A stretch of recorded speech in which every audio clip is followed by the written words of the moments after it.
The Vrex Cub's battle claws extended mid-cafeteria, and the human lunch lady just asked if anyone wanted extra napkins. Instructor Hath dropped his datapad. In 20 years of military service across 4 conflicts, he had never seen Vrex juveniles adopt full combat stance inside a diplomatic facility. The 3 cubs, each no larger than a standard cargo container but possessing enough raw killing power to depopulate a settlement, had positioned themselves in a perfect defensive triangle. Their scales had darkened to combat black. Their secondary eyelids had snapped shut.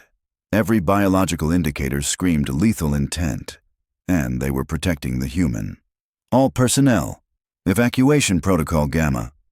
Hath started, but the words died in his throat. The cubs weren't attacking. They were guarding. Their claws, each capable of shearing through reinforced battle armor, remained extended in threat display. But they hadn't moved from their positions around the serving counter where Keiko stood, completely oblivious, wiping down a tray. Seriously?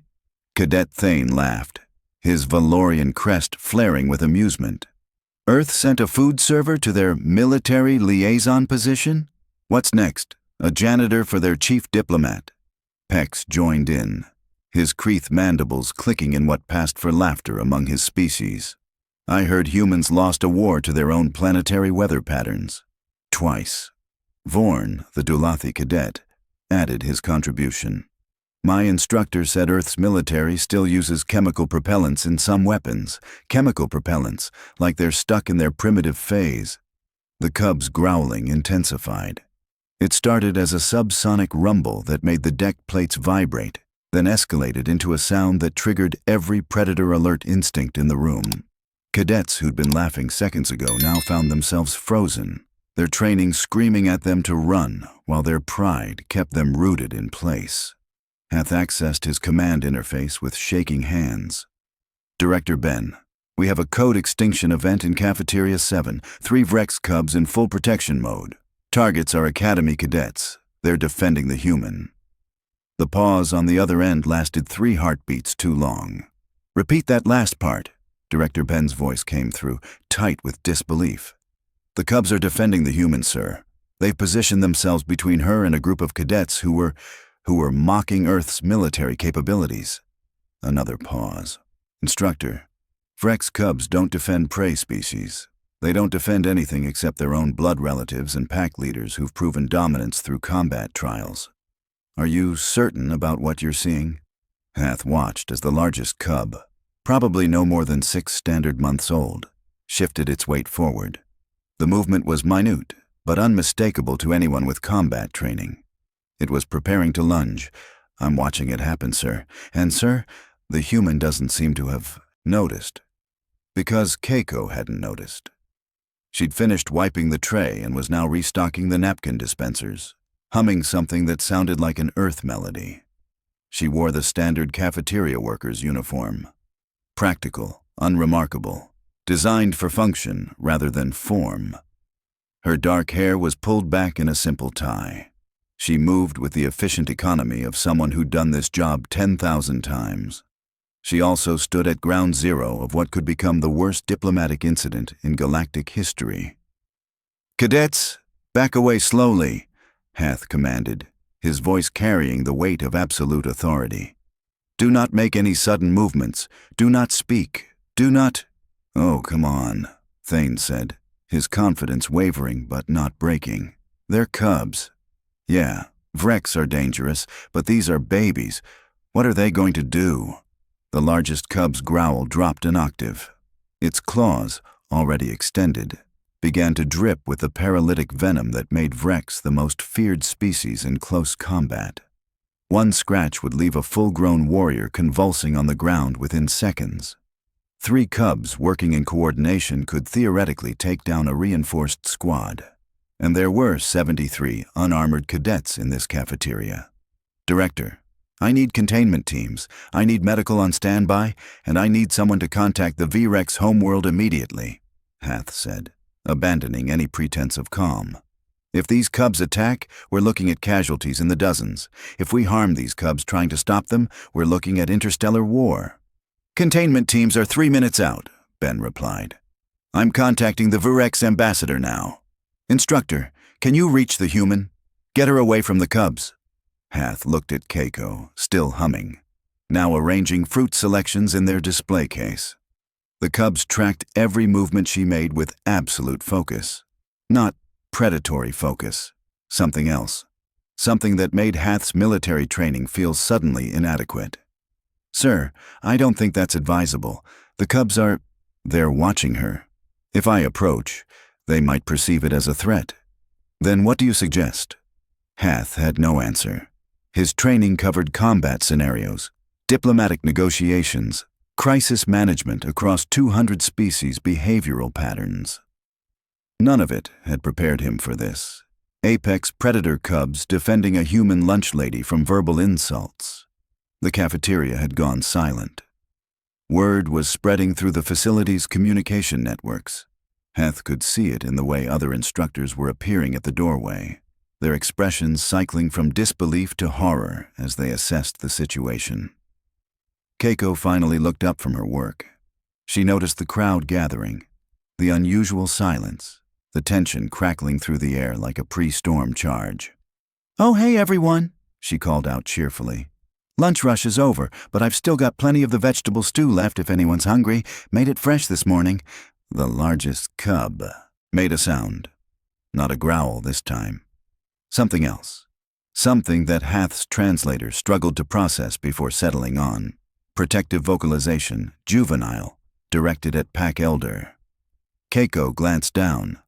Oh, there you are, puppies. I was wondering where you three got off to. Puppies. She called them puppies. The human had just referred to 3 Vrex combat cubs, each capable of killing her in approximately 47 different ways, as puppies. And the cubs' aggressive stance softened. Not completely. They remained in defensive positions, claws extended, focused on the cadets. But something in their posture shifted. The killing intent dialed back from absolute to merely extremely dangerous. Instructor Hath. Ben's voice cut through his shock. What's happening now? Sir, Hath said slowly, watching as Keiko patted the nearest cub on its head. Its head, where Vrex kept most of their sensory organs and all of their pride. The human just called them puppies, and they responded to her. That's impossible. I'm sending you live feed now. Hath activated his visual recording suite and transmitted directly to command. He could imagine Ben's reaction, watching as Keiko moved around the serving counter, stepping between the cubs as though they were nothing more than oversized pets. You 3 causing trouble? She asked them, her tone carrying that particular inflection that Hath recognized from his study of human behavior. Gentle reproach mixed with affection, the vocal pattern human adults used with children. The cubs looked at her, then back at the cadets, then at her again. What's going on? Keiko asked, finally seeming to register that something was wrong.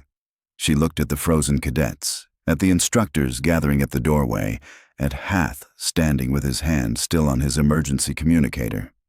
Those boys say something mean? She asked the cubs. The largest one made that sound again. This time Hath's translator managed affirmative response, juvenile to elder, confirmation of threat to pack. Ah, Keiko said. She looked at Thane, Pex, and Vorn. Her expression wasn't angry. It was disappointed. Somehow that was worse. Were you boys making fun of Earth? None of them answered. They were too busy staring at the cubs, at the claws, at the very real possibility of death standing between them and the exit. It's okay, Keiko continued. You can tell me. I'm not mad. But these 3 get very protective when they think someone's being hurtful. The cubs, Thane managed, his voice stripped of all its earlier bravado, are going to kill us. What? No, they won't. Keiko looked genuinely surprised. They're sweethearts. They just don't like meanness. Do you, babies? The cubs made sounds that Hath's translator couldn't even attempt to process. But Keiko seemed to understand perfectly.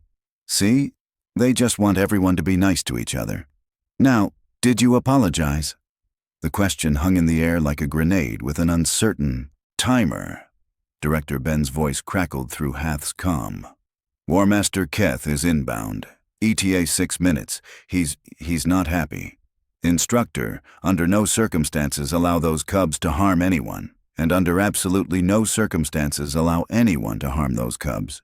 Do you understand? Those are the War Master's direct offspring. Hath felt the blood drain from his face.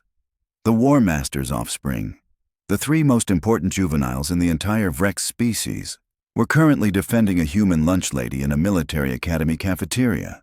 This wasn't a diplomatic incident. This was a civilization-ending catastrophe waiting to happen. And Keiko was asking the terrified cadets if they'd apologized. Director Ben materialized in the cafeteria doorway with a full containment team behind him. 8 specialists in heavy armor, carrying neural disruptors calibrated for Vrex physiology. Every weapon remained holstered. Nobody was stupid enough to draw on the War Master's offspring. Instructor Hath, status, Ben demanded, his Kreeth antenna twitching with stress signals. Unchanged, sir. Cubs remain in defensive posture. Human is talking to them. Talking to them, Ben repeated flatly. Yes, sir. They watched as Keiko crouched down, actually crouched down, bringing herself to the cub's eye level. The movement should have triggered an attack response. Vrex interpreted lowered postures as submission displays from prey. Instead, the cubs leaned toward her. I know you want to protect me, Keiko said gently. And I appreciate that. I really do. But fighting isn't the answer here. These cadets made a mistake. They said hurtful things. But that doesn't mean anyone needs to get hurt, okay? The largest cub made a rumbling sound.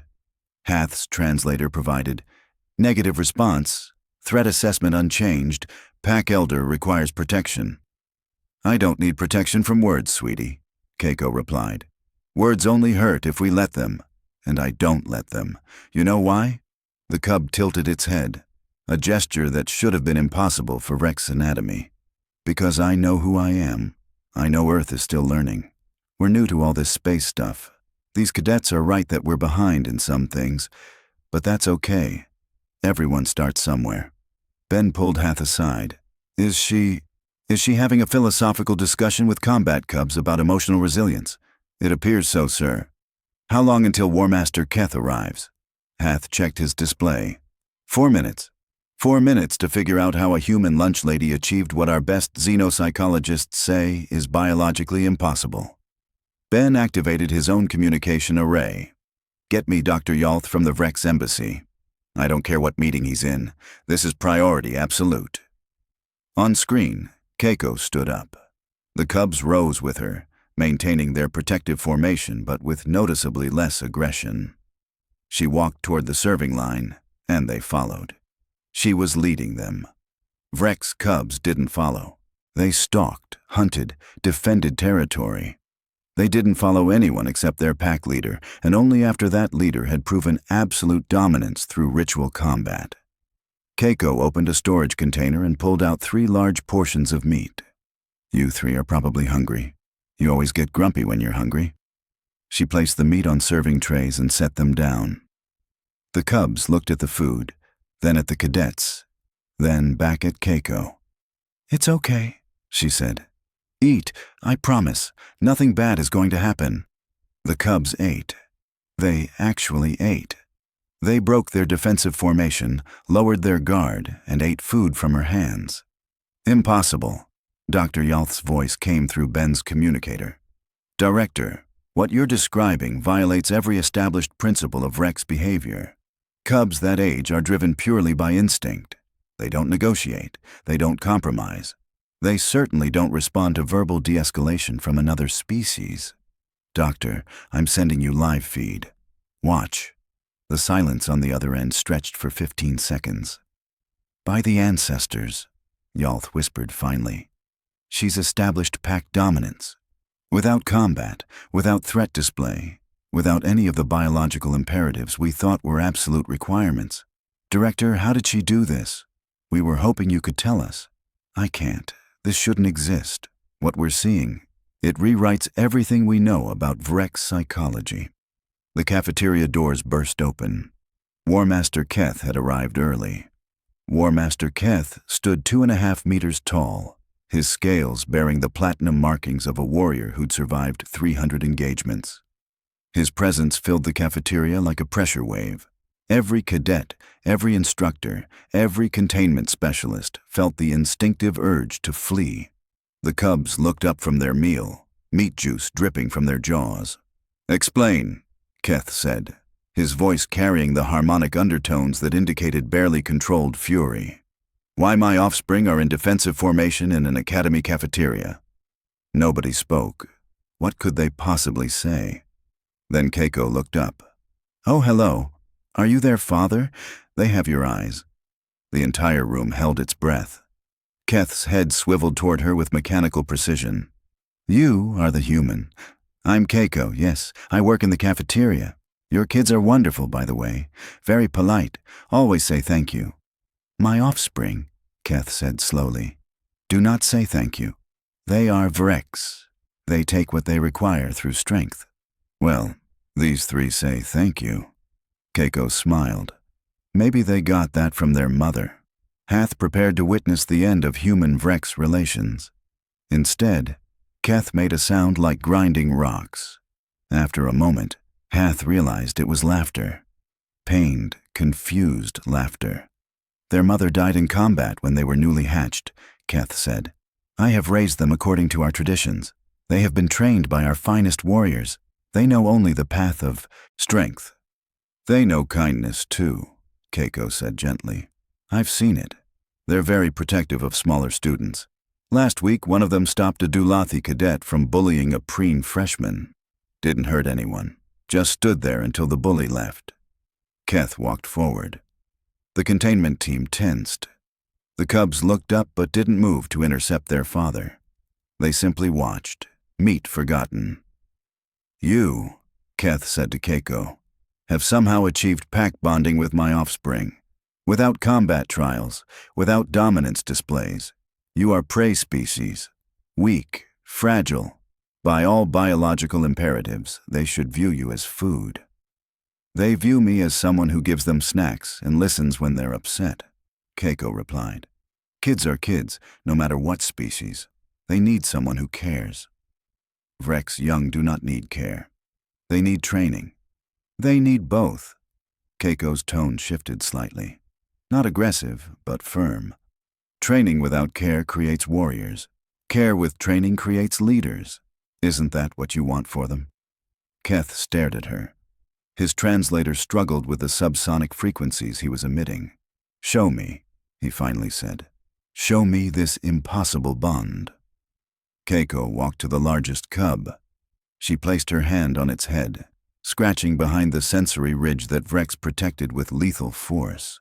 The cub leaned into her touch, making a sound that Hath's translator labeled as contentment vocalization. Juvenile to pack elder. "This one's been having nightmares," Keiko said conversationally. "Keeps waking up scared. I've been letting him sleep near the kitchen where it's warm and there are friendly sounds. Seems to help." "Vrex do not have nightmares," Keth said, but his voice had lost its certainty. "Everyone has nightmares sometimes. It's okay to be scared." I told him that. I told him being brave doesn't mean never being afraid. It means being afraid and doing what's right anyway. She moved to the second cub. "This one's very curious. Always asking questions about Earth. Wants to know about our oceans. I've been showing her pictures." "Her?" Keth's voice cracked. "Yes, her. You didn't know?" Keiko looked surprised. "The pheromone signature is pretty clear once you spend time with them." Dr. Yalth's voice exploded through the communicator. "Director, female Vrex cubs are impossibly rare, 1 in every 1,000 births. If that cub is female—" "She is," Keth confirmed quietly. "I knew. I kept it classified for her protection. And this human identified it through casual observation." Yalth sounded like his worldview was crumbling in real time. Keth moved closer, his massive frame radiating confusion rather than threat. "You identified my daughter's gender through observation. Our own physicians require genetic testing. How?" Keiko shrugged. She moves differently than her brothers, more deliberate. Watches before acting. That's pretty common across species. Females tend to be more cautious, males more impulsive. Not always, but often enough. You have been studying Vrex biology. No, I've been spending time with your kids. There's a difference. Keiko moved to the third cub, the smallest one. This guy's the peacemaker, always trying to keep his siblings from fighting. Gets anxious when there's conflict. Don't you, buddy? The small cub pressed against her leg. The gesture was so un-Vrex that several observers made sounds of disbelief. That is my son, who I feared was weak, Keth admitted, his voice carrying a weight of paternal concern. He avoids combat training, refuses to engage in dominance trials with his siblings. By our standards, he is failing. By your standards, maybe. By any reasonable standard, he's incredibly strong. Keiko knelt down, bringing herself eye level with the smallest cub again. It takes more courage to choose peace than to choose violence, especially when everyone expects you to fight. Our culture does not value peace. Then maybe your culture is missing something important. Keiko said it without judgment, just simple observation. These three chose to defend me today, not because I'm strong, but because they believe I'm worth protecting. That's not weakness. That's loyalty. That's love. The word hung in the air. Love, a concept most species reserved for mating pairs and genetic offspring. Humans threw it around with reckless abandon, applying it to everything from family to friends to favorite foods. And somehow, impossibly, 3 Vrex cubs had learned it from a cafeteria worker. Director Ben stepped forward carefully. War Master, we need to understand what happened here. Your offspring nearly attacked our cadets. If the human hadn't been present, my offspring would not have been provoked, Keth interrupted. His gaze swept over Thane, Pex, and Vorn, who looked like they wanted to melt into the deck plating. You three? What did you say? Thane swallowed hard. We were mocking Earth's military capabilities, War Master. We said humans were primitive, weak. We questioned why Earth was even included in the Galactic Alliance. And my offspring heard this? Yes, War Master. They heard you insult the human who has been... Keth paused, struggling with the concept, caring for them. And they responded by defending her honor. They were going to kill us, Vorn whispered. Probably not, Keiko interjected. They're just very passionate about fairness. They would have scared you, definitely. Maybe roughed you up a bit. But killed you? No. They understand consequences. You seem very certain of that, Hath said, finding his voice again. I am certain, because we've talked about it. Keiko looked at each cub in turn. Haven't we? About how violence is a last resort. About how words can hurt, but they don't justify claws. About how being strong means protecting people, not hurting them. The largest cub made a sound. Hath's translator provided affirmative. Pack Elder's wisdom is absolute, will comply with teachings. Dr. Yalth's voice came through again, shaking. She's teaching them. She's actually teaching Vrex cubs ethical frameworks, and they're accepting it. Director, this human has accomplished in weeks what our greatest philosophers couldn't achieve in generations. I'm not teaching philosophy, Keiko protested. I'm just treating them like kids who need guidance. Same as I did back on Earth. Back on Earth, Ben repeated. What did you do on Earth, Keiko? I was a kindergarten teacher, 20 years. Taught 5-year-olds basic social skills, conflict resolution, emotional regulation. When the academy needed cafeteria staff, I applied.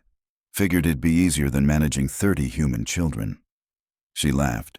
Turns out, kids are kids everywhere. The pieces clicked into place for everyone listening.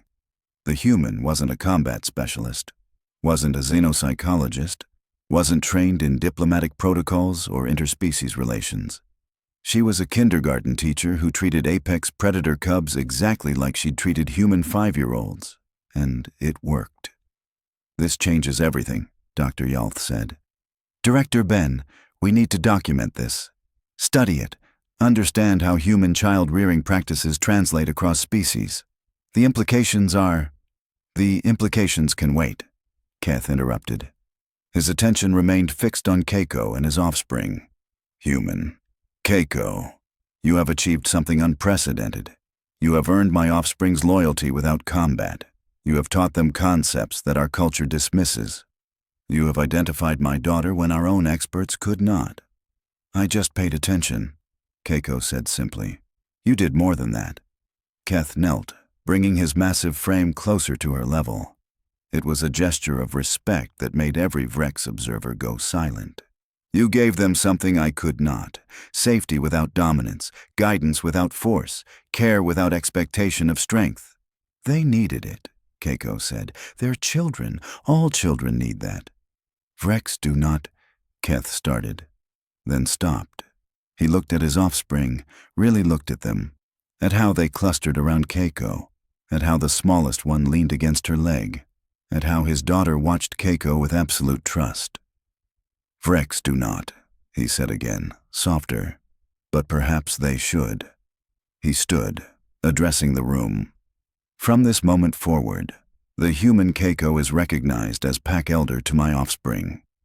She will have full authority over their care and education. Any who challenge this will answer to me personally. The declaration sent shockwaves through the observers. Pack elder status was sacred among Vrex. It couldn't be granted. It had to be earned through combat trials that lasted days. Keth had just bypassed generations of tradition with a single sentence. Wait, Keiko said. I still have a job. I can't just... Your job is whatever you choose it to be, Ben interrupted. Keiko, do you understand what just happened? The War Master of the Vrex species just gave you authority over the 3 most important juveniles in their culture. You're not just a cafeteria worker anymore. Your ancestors help us. You're a pivotal diplomatic figure. I don't want to be diplomatic. I just want to make sure these 3 are okay. Then continue doing exactly what you have been doing, Keth said. Care for them. Teach them. Show them this love you speak of. Perhaps they can teach our people what we have forgotten in our pursuit of strength. He turned to the cadets, his expression hardening. As for you 3, you will apologize. Not to me, not to the academy, to her, to the human you mocked, and you will mean it.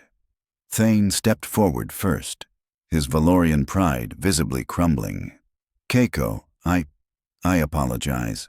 What I said was wrong. Earth may be new to the Alliance, but that doesn't make your people less valuable. I spoke from ignorance and arrogance. Pex followed. I apologize as well.